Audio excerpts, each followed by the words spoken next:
combination yemasatanist nevaroi vakasumudza mhepo yakaipa sandi iyoyi 19 January mota yajoshua yakapakwa sezvizvi sei yakapakwa sejagwa yedu yakatanga kungobvira moto yaJoshua kubvira yesa kubvira kuti vatazonuzuzwa musi Tuesday patikaenda kuchechi saka iye Joshua kana ane masimba semotikari yake yakabviswa simba rainaro akatumwa simba rekununura vana vari kuchema handiti uchiri kuchema here kwanditi takabirwa dzimba dzedu nembavha dzedu dzaikonzeswa nafaro iye achikusiya iwe ukati ndakaenda kunhingi kwake kaini kuofisi yake yaanoshandira panonzi pamunhu mutapa building chida kunondichiisa chichemo changu muna 2010 ndikati ndakatorwa imba yebabangu nembavha mbavha iyi ndikuzama kuenda kumakoti ari kungotenga vanhu kuti makoti vachivharavhara nyaya yangu saka ndachikumbirawo purezidendi kuti vainterfere panyaya yemba yebaba vangu kuti pamwe ndikabatsirwe imba yangu ndikakasira kuidzorwa president meaning president wemunyika munomu kuti vainterfere nyaya yako iwewe bozina ndatenderera zvichiramba kwese handiti iwawo semupresident ivawo wanga uchimbotaura kuti vazorora ini ndandisanda kuinamata uku but 2010 saka kana wanga wasikabhelieve muna president waibhelieve muna president muna 2010 kandichiti ndiye mukuru wenyika ndatraya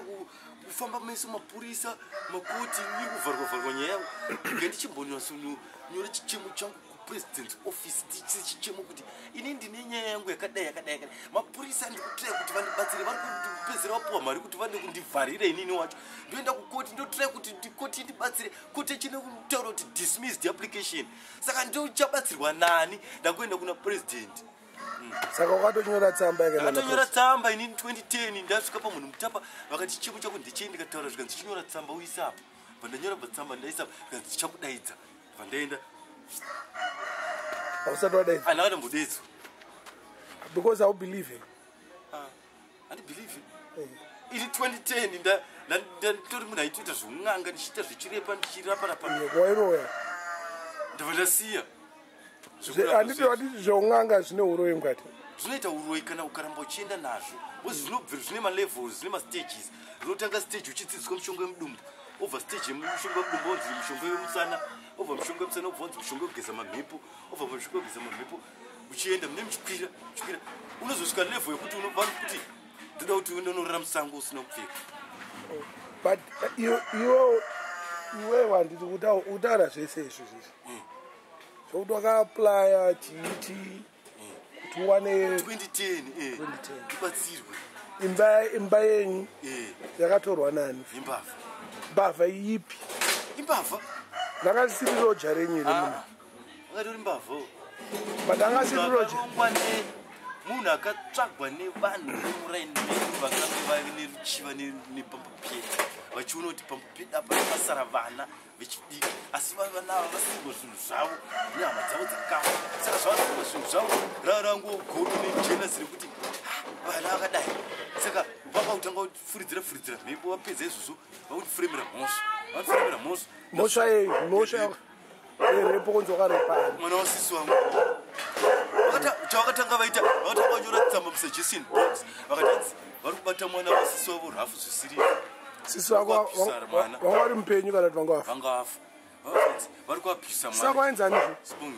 sibongile ndiaenda kujobs aiwa aenda kujobs ndilashi lashi akafa futi okay ane vana relashi angasiya sibongile ndeupi ndomuziya umazomuziya bese akafa 93 kwakudhara afa 93 saka ndiye anga ari mukuru kwandiri ndiwo 69 ndiwo 70 ndianoterwa besho saka mwana wacho iye akazoya achisarendwa nababa munini vacho vati handikwanisi kuchengeta mwana saka mwana ndati ndisarendwa sezvo mukoma wangu ine anga asina kuroora chisisi venyu ndambotirai kuchengeta mwana ndatadza mwana uyu bva tatora mwana uyu kuma-98 1999 2000 ndopandabva ndafuremerwa musha mwana anga nemakore mangani waifemerwa musha anga ine 10 years saka hapana akamborepa mwana 10 years hapana hapana wakaenda kujeri ndakanogara kurimandi nyaya yacho ichitedza kutongeka wakanogara kurimandi how many months 22 months ndikazoburitswa nehigh court najustice hungwe muna 2002 11 January ichiburitswa najustice ndapinda muna 2004 April but apa komuningira wako anonzani Caleb achiriko ariko asiri aenza akatengesa enda tiega ane masignature ese nemapepa asi zvakarambwa nekoti zvakanzi munhu munhu anopenga nepfungwa haapinda agreement yekutengeserana chinhu nemunhu plus imba yapapa wangu yanga isina kubviswa zita ravo yanga ichiri muzita ravo saka apa pakaitwa dhiri rekuchinja zita rababa richiiswa zita raCaleb nani nembavha iyo apa wangu ari kuremandi zvakaitwa zvisindisipo ini ndichizobuda masertificates aindakazoaziva nezvavo 2011 apa Caleb anovhurika kuvhurika kupenga kurasika pfungwa tsamba yake iripo iko psychiatrist ari kupiso Caleb ari kuKambuzuma anorara pamusika pepa panorara ndio last born pamene ayo last born ndiye akashayika akafa blessing akafa 2005 anga kugara nemurungu wekwavo kugara nemurungu wekwavo ndiyo chimbosiya ipapo chinja murungu akatobvisa pfuma akatorora bandiri akazorora sisongo afa blessing ngosikana ndo angari gutwe Caleb angari second from last born okay saka Caleb bavaipa yakaita zhetire certificate ika yakaita inonzi certificate of hair manje yakazi Caleb akaitwa air 1990 mbavaisa chidhindo chekumashure apa 1990 wacho kumba kwedu hatinombofambira kuita izvozvo amai anga uri apenyu Albert anga kwekwe baba ndo anga wafa chete Caleb anga ine 15 years apa hatinombofamba kunochinja estate yababa kuisa zita raCaleb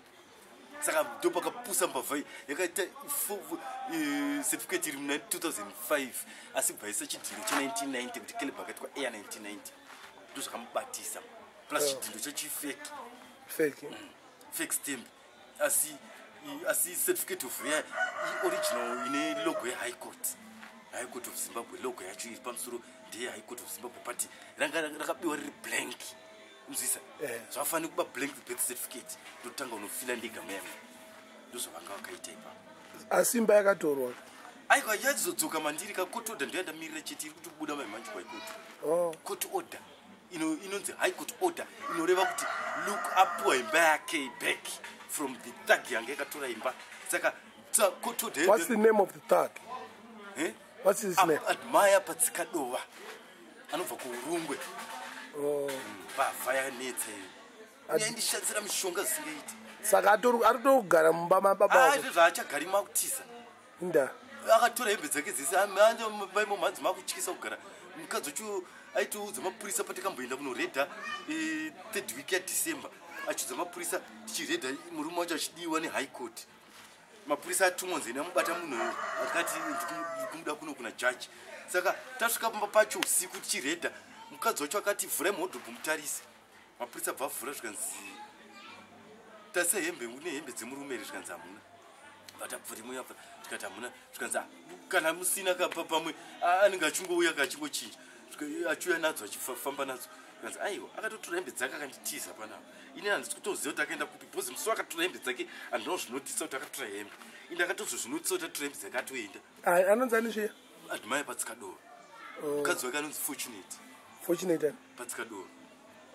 mbavha mbavha futi mukadzi wembavha naiye futi mbavha bhozi aitishandisira mishonga uchindisira kugedhi but izvezvi apera kuonda nemishonga akutotanga da kutopenga bhozi akandiona anotanga kukanda maoko mudenga mukadzi wacho murume wacho arikutiza ari parani kwewo unokwanisa kusvika pamba penyu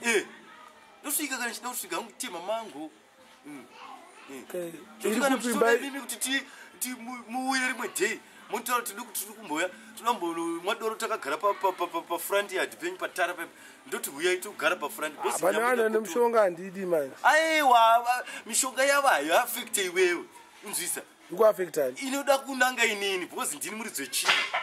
handitika imese hamuna kana basa nayo haina kana basa nemi chero akaifuridza itombonangi kuuya kwamuri anonanga zita rangu because haziye mese kai vanongochi kuti vanhu vese avauya luku panapa luku iye saka anenge achifuridzira inini chaiyo aina handisida kuzosvika zvokuti toita zvichitagika padhembe aiwa tei takatogara paitwe noiza paitwe chii tokona kugara pabridge sezvo munoita makagara muraini menyu takagara zviri pabridge tichitaura nyaya tichimwa doro renyu vapedza tosunga hande boys hande kotoilet toshandisira uko mupinda kaipa kana musikada kupinda ipapo ndokupai pangu pekupinda hopo chimbuzi kuti muraini mangu imomo pane pamba pandiropinda pandirogara ndiri pamba ipapo everyday pa1721 ndopamukwanisa kuti kana musina kusununguka kupinda pangu moenda zvinyushandisa toilet chipa kuti taura kuti imba yenyu istand nambani 1709 section 5 Kambuzuma Pawandiwa Avenue dzokerera futi 1709 Kambuzuma section 5 Pawandiwa Avenue yakabiwa netagi inonzeni Admire Patsikadova nemukadzi wake anonzani Fortunate Patsikadova vari kubviswa nehigh court bosi kotodha yangu ndayandamira iri kutaipwa kuhigh court izvezvi iri kutaipwa ikangopedza kutaipwa ndinongofonerwa ndodedzwa nzi yotore kotodha yako yaita ndakutotora kotodha ndandayandoisa paremembrance apa pahead office apa ndapedza imwe yacho ndoendesa parowan martin town imwe yacho ndofotokopa ndoendesa kukambuzuma superintendent office ndobva ndazotora messenger of court uko anzi kutora deputy sheriff pahigh court nemotikari yake high court yemtown ndotora deputy sheriff ndobhadhara $400 yangu nehigh court order yangu iyaiya ndo ndanobudisa munhu ari panze ari pamba zvinhu zvake panze zvotorwa zvimwe property yake yotorwa nadeputy sheriff yonotengeswa uko yatengeswa deputy sheriff otora macost ake ava vonzi chiro vaipasi makadaro saka zvingaitike gore rino 2040 zvitoitika manje january uri kana february papa kuta kutanga kwefebruary manje hazvitore nguva saka ine ndichiripo saka ndoda kutoti undiitire zipati ndakatoudza kamwana kari kukwekweku kuti iwewe ka usaite dzungu zvako zvakuti todaenda kucanada baba vako shamwari yavo izvezvi itoriko kumbare unogara kucanada ikoko since 1990 unofanira kuzobvunza iye achikuradzei kuti canada pakanaka nepapo apa pakashata indeiso ora ichimomira ipapo